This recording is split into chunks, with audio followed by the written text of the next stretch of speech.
Allen. I am a fourth grade teacher at Druid Hill Elementary School, and I'm going to be presenting assessment terms to you today. On behalf of myself and all of our staff at Druid Hill, we welcome you.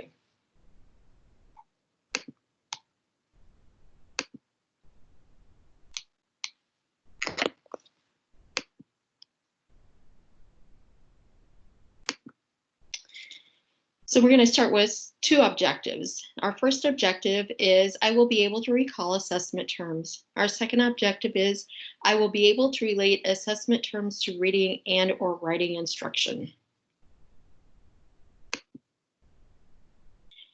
Literacy assessment is the process of collecting information for reading and writing, formally or informally, to guide instruction based on student performance. Running records are used weekly, bi-weekly, or monthly, depending on the student's reading level. This assessment helps guide reading instruction for each individual student, as well as monitoring progress in fluency, accuracy, and comprehension. Results should be shared with the students to celebrate accomplishments and encourage growth. Literacy specialists are highly knowledgeable in how to use these assessments. They use them frequently during intervention. Our literacy specialist is here to help you master administering running records.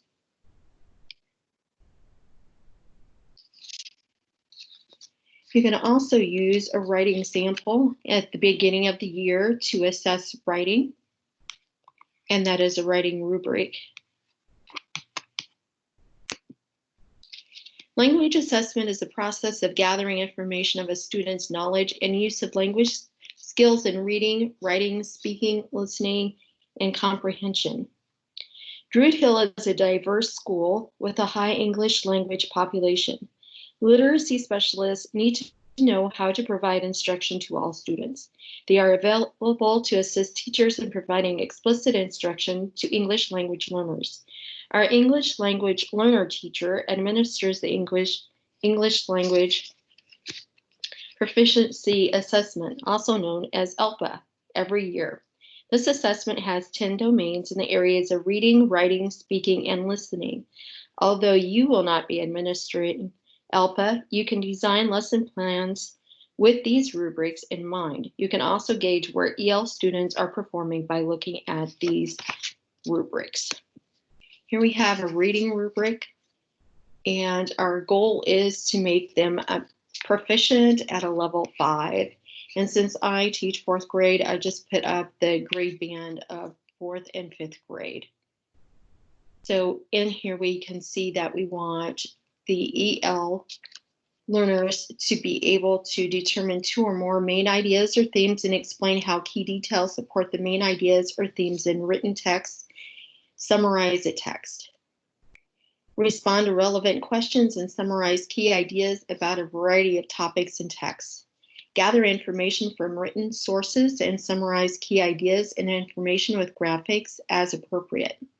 Explain how an author uses reasons and evidence to support or fail to support particular points. Identify which reasons or evidence supports which points. Determine the meaning of general academic and content-specific words and phrases and the meaning of figurative language in written text about a variety of topics, experiences, or events. Now, I said that there were 2 domains to ELPA, and these numbers that are in parentheses relate to which domain that is.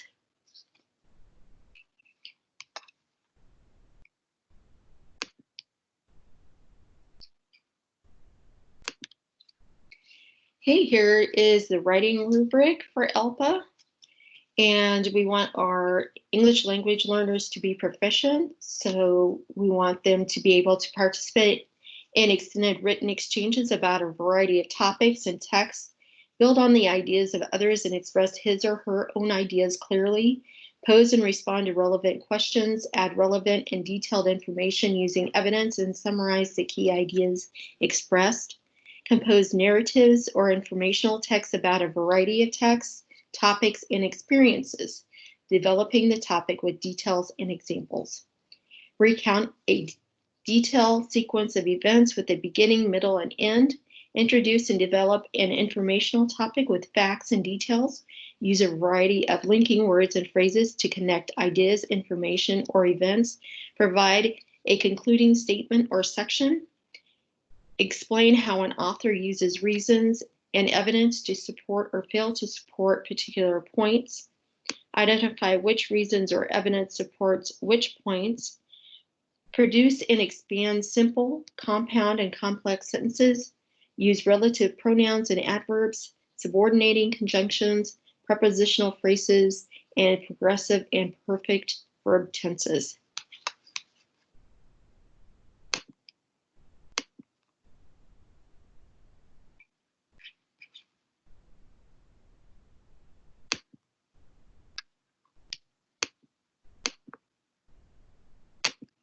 Okay, in speaking,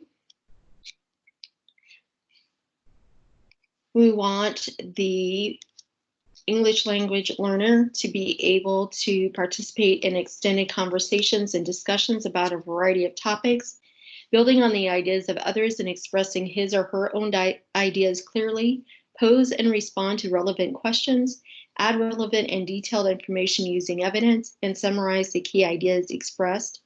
Deliver oral presentations about a variety of texts, topics, and experiences, developing the topic with details and examples. Construct a claim about a variety of topics, introduce the topic, provide logically ordered reasons or facts to support the claim, and provide a concluding statement. Recount detailed sequence of events with a beginning, middle, and end. Introduce informational topic with facts and details, and provide a concluding statement or section. Use a variety of linking words and phrases to connect ideas, information, or events, and produce and expand simple, compound, and complex sentences, and use relative pronouns and adverbs, subordinating conjunctions, prepositional phrases, and the progressive and perfect verb tenses. In the listening, we want the English language learner to be able to determine 2 or more main ideas or themes from read-alouds and oral presentations, and explain how key details support the main idea or themes. Participate in extended conversations and discussions about a variety of topics and texts, respond to relevant questions, build on the ideas of others, and summarize key ideas expressed. Gather information from oral sources and summarize key ideas and information with graphics appropriately. Explain how a speaker uses reasons and evidence to support or fail to support particular points. Identify which reasons and evidence support which points. Determine the meaning of general academic and content-specific words and phrases, and the meaning of figurative language and oral presentations about a variety of topics, experiences, or events. Now, our English language learner teacher is also a reading specialist to be able to help you assist you with any lesson planning you would need to help our English language learners.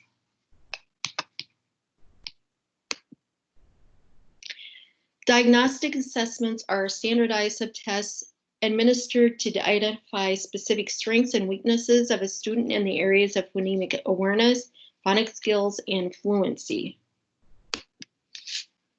Diagnostic tests are given when students or primary students score 1 year below grade level, and intermediate students perform 2 or more years below grade level. These tests are given and scored by trained teachers. Even though classroom teachers do not provide the test to students, they must be able to provide differentiated instruction based on a student's individualized education plan. When a student who has scored 1 or 2 years below grade level on the measures of academic progress, referred to as MAP, who has not been identified for special education, should raise a red flag. The teacher should start the student assistant team process. And here is an example given of a diagnostic test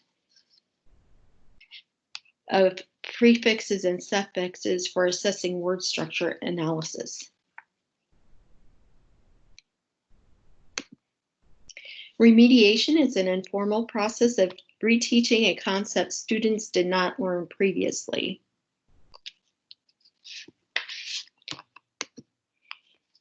An example would be, my students are having difficulty comparing characters even though we have discussed character traits. As a form of remediation, I would reteach comparing characters by modeling during whole group instruction using a graphic organizer, this compare characters. After modeling the beginning, I would have students complete the middle and end. Graphic organizers help students recall information, record the information, and transfer this information into writing a summary. Teachers and reading specialists provide graphic organizers to students for remediation and intervention.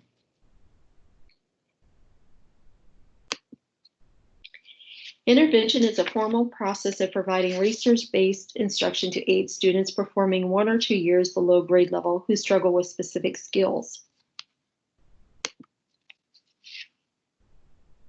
During leveled literacy intervention, teachers can use checklists to monitor students' progress before, during, and after reading. The teacher takes notes. An example would be a student who struggles with story structure. The teacher can provide a graphic organizer to help the student record information while reading. Then the teacher can have the student write a summary of the book using the graphic organizer. Once the student has mastered this format, the teacher can move to a format of characters, setting, plot, conflict, and resolution. Progress monitoring is assessing students continuously for improvement, response to instruction, and effectiveness of instruction. Anecdotal notes should be used on a daily basis during guided reading. Anecdotal notes will guide the following week's lesson plans and are student specific. They provide a daily analysis of students' strengths and weaknesses in the areas of decoding, fluency, comprehension, and vocabulary.